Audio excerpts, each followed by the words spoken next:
What is the difference between a man identifying as a woman and a man identifying as a blood or a crip? Besides the sexual aspect of it, you could try to argue banging is a lifestyle, but dressing up and pretending to be a woman is also a lifestyle. You could say, oh, well, the consequences, people get killed, niggas die from banging, but men also die from pretending to be women. The truth is there is no difference. They're both playing pretend and make believe. Gang banging is not fucking real. It's made up, it's for kids, it's childish. And subconsciously, everybody knows this. Why do you think joining a gang as an adult is frowned upon? Because as a grown-ass man or woman, you should be at an age where you know better than to partake into some shit that a kid made up. You could believe in it with all your heart. Just like Michael Jackson thought he was a white man, but he still died a nigga. Larry Hoover was 13 years old when he got shit cracking. The almighty Vice Lords was made up by a group of badass kids in juvie who looked up the word vice in a dictionary and ran with it because they thought it was cool. Tookie Williams and Raymond Washington was 17 and 14 when they started the Crips. Do we see the pattern? All children who had some type of level of influence over all the other kids in their community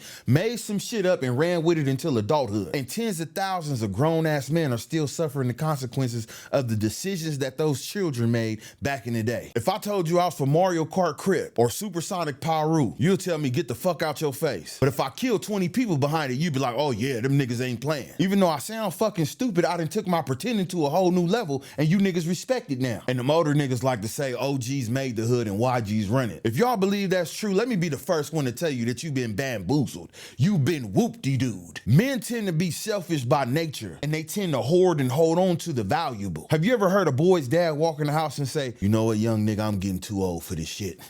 You could run it now. You'll never hear no shit like that ever in your motherfucking life. You know why? Because the house has value. It's actually worth something. They got y'all convinced that y'all running the hood because they can't compete with y'all. Like they squabble just disappeared and they guns stopped working. They not too old to dress like y'all and wear the same jewelry. They not too old to be driving the same cars y'all drive. They not too old to fuck y'all bitches. But all of a sudden they too old to run the set. No, they have figured out that the set has no value. So they let you have it. Fool's gold. The hood is never Neverland. And when Peter Pan got old, Tinkerbell and the Lost Boys disappeared. Let that marinate.